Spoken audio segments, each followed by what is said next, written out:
Howdy, happy day. Yesterday, a whole bunch of bad stuff happened in Canada. The Trudeau administration, the Trudeau government, the Liberal government, they came down with a whole bunch of new gun laws. Now, I have a very, very famous guy, good friend of mine. He's on FaceTime. I can see him. You can't. You got to look at his picture up here. You can kind of see him, but he's in small print. Ed Burlew in the GTA. That'd be the greater, what is that, Toronto area, right? That's it. And that's where you are. All right. I hope all you people can hear him. We're high tech. No, we're not. We're low tech today. Ed, you're looking good for an old guy. How you feeling? You know what? I can say the same for you. I'm feeling better than you. I am a little older than you too. I know that. But not by much. Anyway, yesterday we had all of this stuff going on with the Trudeau government, and you being the the lawyer, the gun lawyer in Canada, I bet your phone's ringing off the hook. Fair statement? It's a fair statement, and I have to tell you, the emails have been buzzing. I'm talking to dealers. I'm talking to individuals. I'm talking to organizations. It's just an absolute melee of concern and worry.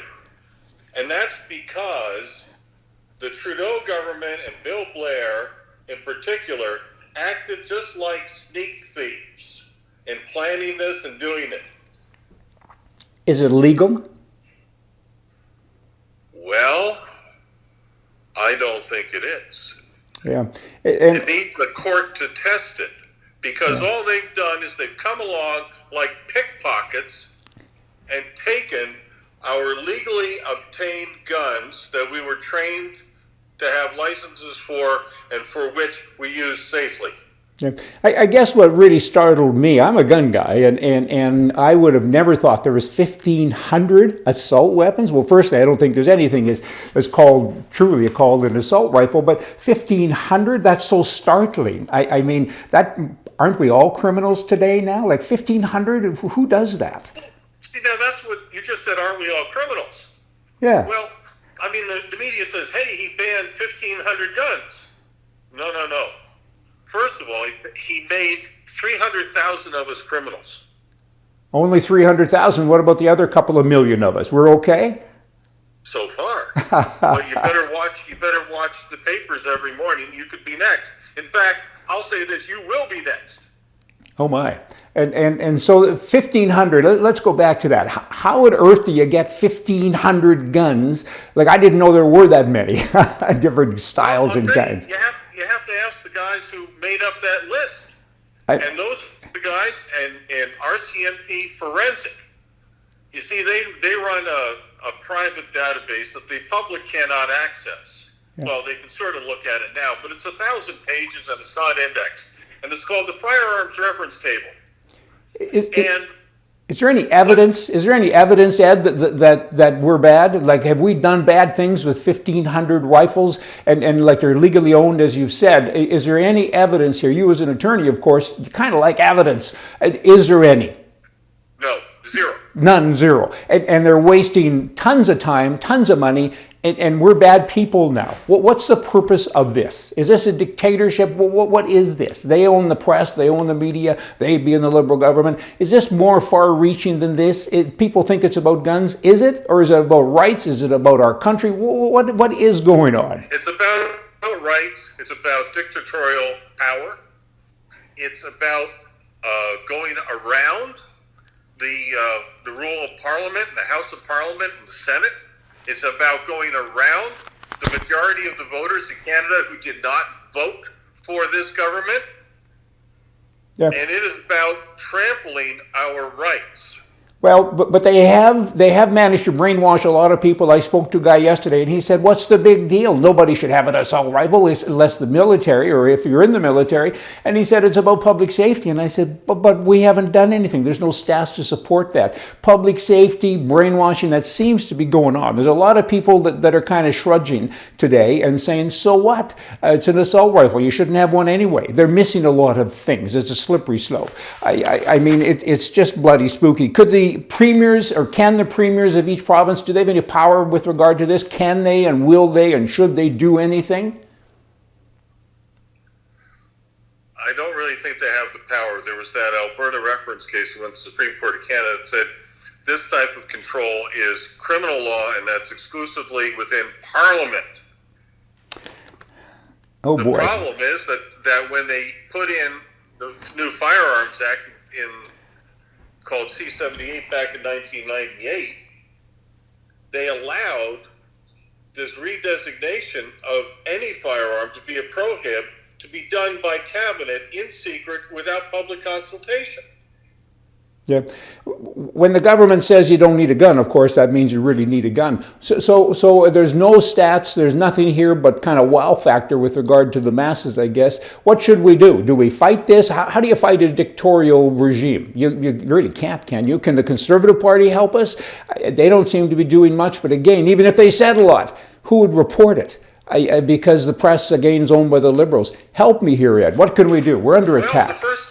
I have to look at it as a lawyer. Okay? Yes, okay. And the first thing I look at is the fact that this now empowers the police. They gave us an amnesty, but that doesn't say that the police can't force their way into my house where my guns are kept, because I'm mandated to keep them in my house. Every gun owner is mandated to keep these types of guns in their house. Yeah. And now it gives the police free rein reason to come into our house, to seize our guns, to inspect our guns, to see if we have these. Do they need a warrant? Maybe, maybe not. So do they need a warrant? If you're a convicted felon and you're out on parole and people think you just shot somebody, do they need a warrant to come into his house? Yes, they do. But they it's don't. called a Feeney warrant. Okay, but they don't need a warrant to come into your house or mine, and yet we do a background or have a background check done every day. That's because we already have red flag laws. Oh my. The red flag laws exist in the criminal code in section 117.04. It's been in there for 50 years. And Blair's saying he's going to invent that. That's like him saying, I'm going to invent the wheel. It's already there. Yeah. It's used every day.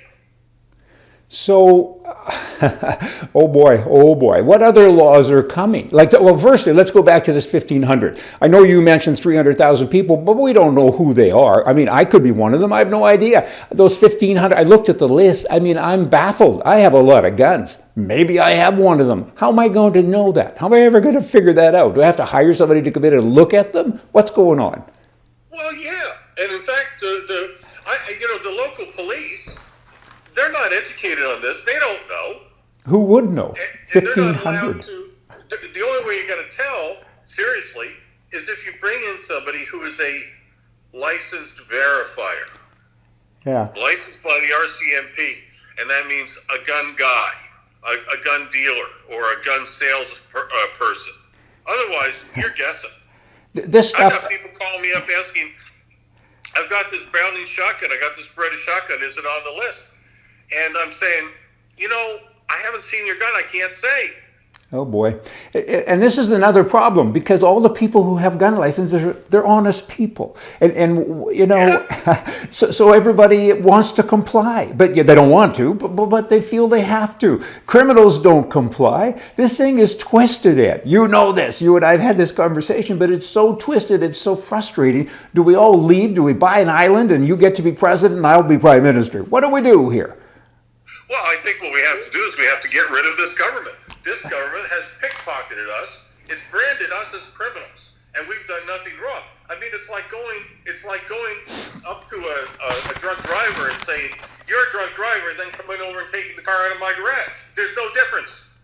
Yeah, good point. No difference.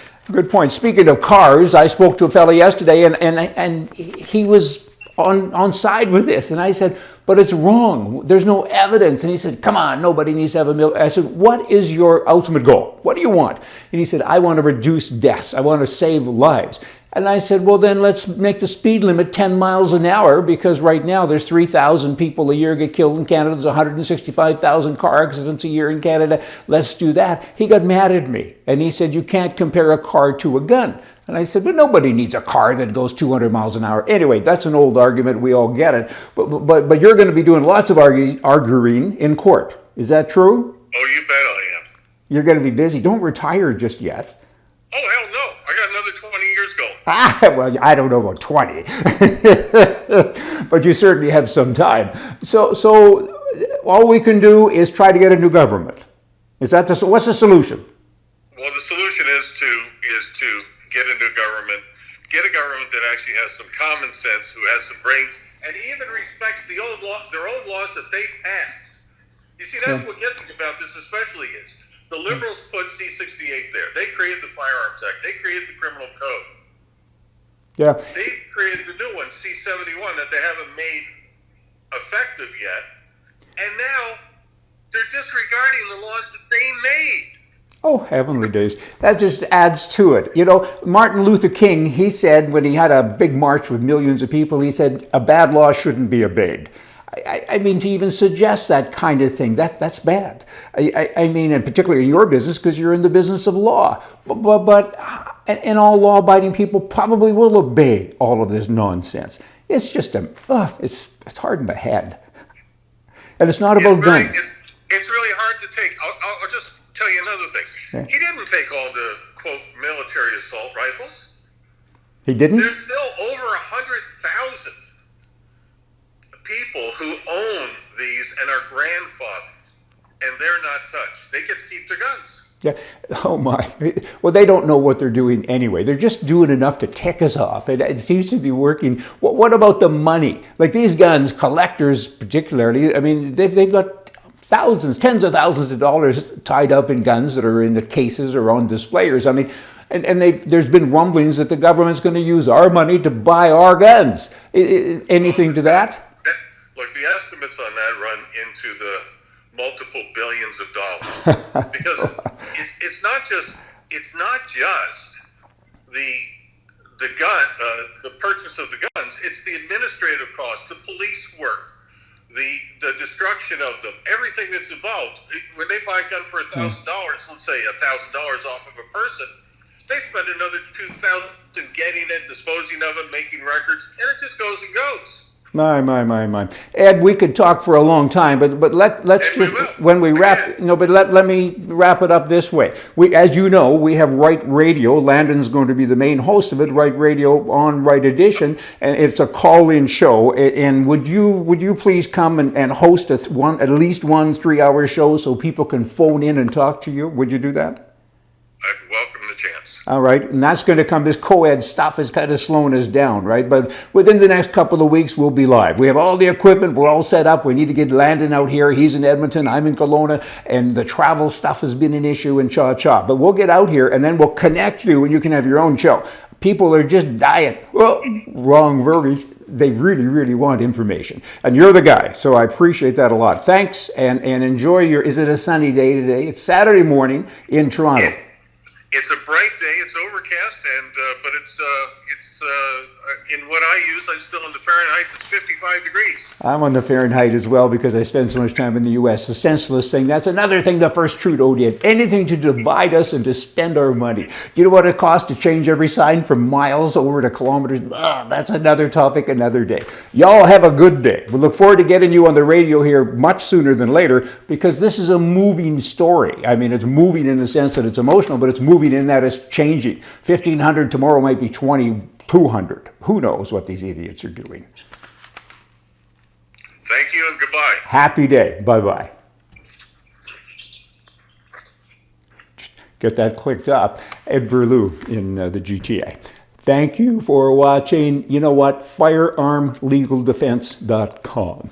$95 a year. I mean, Ed's the head lawyer for that organization. They've been around for 8 years, and you have free, effectively. You don't have to pay any money for all of your lawyer charges, and you get free phones and phones. Blah, blah, blah. You get to phone 24/7 and talk to Ed or some other attorney and say, hey, I have a picture of a gun here. Is it legal? Is it not legal? And you email it to them. And you know what? Everything just comes together. FirearmLegalDefense.com.